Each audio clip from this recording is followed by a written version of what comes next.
Hello Final Fantasy fans and welcome back to another deck spotlight. This week we're going to be covering the March to Victory deck that Jacob Harris piloted to a second place finish at our local Winnabox. I believe we had 18 people in the end for it, and he had a lot of fun brewing this up and quite handily did crush a lot of people until the finals with it. The whole premise of the deck, as you might imagine, is to have Marche out with some brave forwards so that your big brave forwards could attack first and then threaten to use Marche's ability on if needed. Now, there is a little bit more to the deck in terms of just being your typical mono fire aggro deck, which of course is still going to be efficient with the decline in water that we've seen recently, but I think this is worth highlighting and talking about some of the few key cards that mono fire has gained that have made it a more popular deck recently. So let's talk about our 6 package that's included in the deck. So up first we have Cyan, which has just been great for his Bushido Fang ability. 3 costs, 7k, which is going to be an 8k in this deck with Brave is fine because, again, as we're all thinking about Marche in this relation, that 8,000 damage to any forward is likely going to kill it. With a lot of forwards being around 7 or 8k as it is right now, you can sometimes get away with not having your power back up when necessary, but of course it's always going to be a benefit to have. And what's really great is that he does give the rest of these cards Brave as well. As we had mentioned, that is critically important for this deck. Sabin doesn't really need a lot of introduction. This card has been a proven favorite in a variety of decks, being most popular probably in Fire Ice, since Mono Fire hasn't seen a lot of love lately, but it's going to be great in this deck as well. Rising Phoenix is absolutely something that you're going to want to be able to pull off in some situations where you can just maybe get yourself back into the game, clear the board for a little bit, and he's going to be a 9,000 himself, so he will survive in this case. And then of course when he attacks, you can make something else not be able to be broken that turn, so you can protect 2 things and get in those last 2 points of damage that you need maybe. Then we have Shadow, First Strike. When we consider that we have things like Belias, we have our ping effects, we have our Selphie backup, this is potentially a 10k First Strike forward, which is just absolutely insane. Now, he does have that fancy schmancy ability where you get to pay 2 red and remove a card and deal something, potentially a lot of damage. If you're removing Bahamut, you get to do 9,000, which is really going to be the best that you're doing for it. And you know what? In a pinch, when your opponent just has maybe those 1 or 2 forwards that you need to get rid of, Shadow's ability can really be handy. That said, you're most likely going to be playing this for just a huge body, hopefully going to have Brave as well, First Strike attacker, which is fine. And then Edgar. Now this one, we do of course have his special ability as well. We have the ping effect, which can be relevant, but in this deck, we most of the time want to be just finding your extra copies of Sabin for it.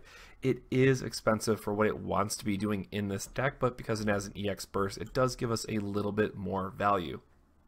Then up next, we have the key card himself, which is going to be Marche. Now, he is a 3-drop 7k, so again, it can be an 8k 1000 power in total, but dull 1 active forward, choose 1 forward blocking him, deal its damage equal to the power of the dulled forward. So yes, it must be your own forward, but again, when we have all these 8, 9, 10k powered forwards, you just attack with the big thing first, and then you can go about your business, and they're not going to have a good, favorable block thereafter. Now, it is important to note that this is a slightly updated version from what we played in the duel series this week. We recorded that last week, so Jacob did have the time to switch around a few key cards, so I do apologize for that, but the deck does, the theme of it, if you will, stays the same. Of course, what fire deck wouldn't have 3-cost Vivi in it that wants to just get a little bit more value? It's just a card that you get to play it, you get to remove something in your opponents, and then chances are it's going to get in a point of damage, or maybe you're just using it to trade away for one of your other summons in the deck that you can help trade up to their 8, 9k for, whatever it might be. Solid card. You're not going to be using the special most, if ever. I don't think when I played Mono Fire I got to use the effect much, but it is helpful to have just in case in a pinch if Goldvez does start to come back. Then we have 2 Emperor. This should be really no surprise. Great at shutting off monster decks. It's being able to shut off S effects is still extremely relevant. If you're not playing Tellah because you want to search up for summons, or maybe you're playing like the Zemus Nono deck, what have you, I think Emperor is something that you just want to include as a 1 to 2 of, is this insurance factor. One of the newer additions to the list was Emperor Xande, which, as you might imagine, is a great card in Mono Fire. He does play a little bit restrictively in what decks he can go into because of his first effect, but a 5-drop 9k that can ping something for 5,000 on attack and deal 9,000 damage to something when it dies is going to give you that little bit of value train that you want to have. And again, it is a natural 9k, so with our power backup it becomes a 10k, which again is going to help us get those nice numbers for Marche's effect.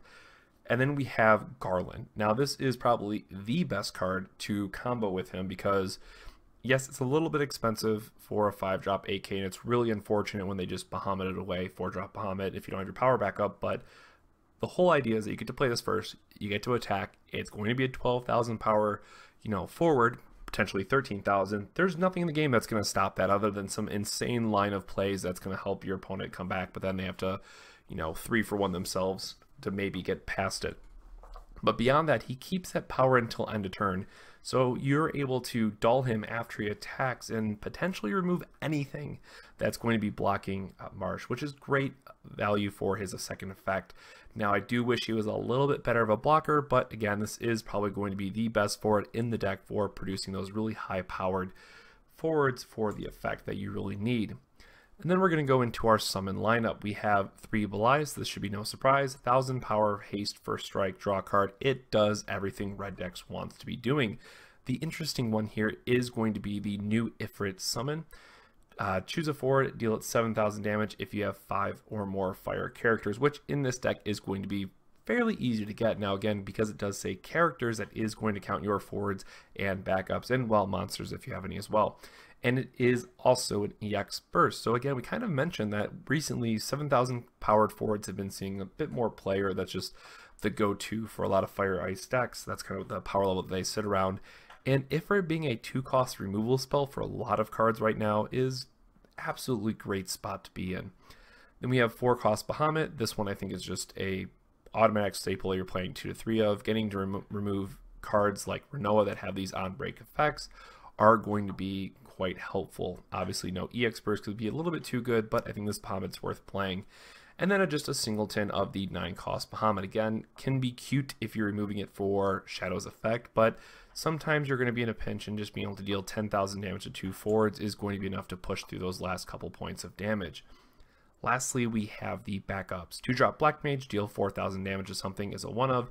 Of course, again, combos very well with being able to threaten Vivi. Helps with some of your other ping effects like Emperor Xande. Just a great card is kind of a throw-in for this deck.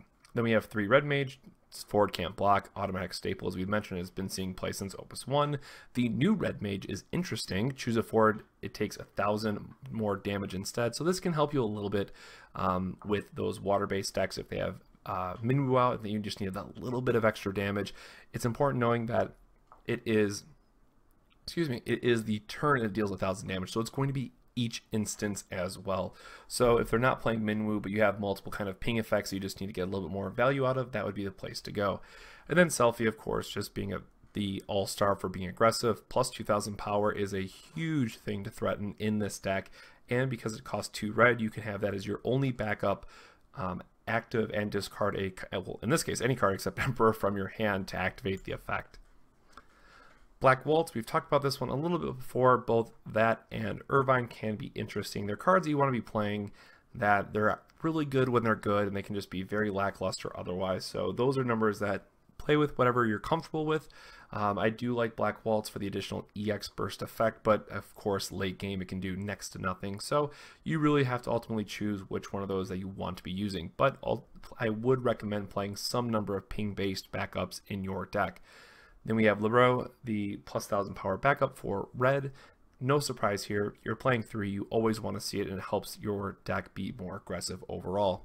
And then we have Magus, 3,000 damage to all forwards opponent controls. This is a bit more of an interesting one, maybe with the rise of Chocobo-based decks, that it's going to see a little bit more play.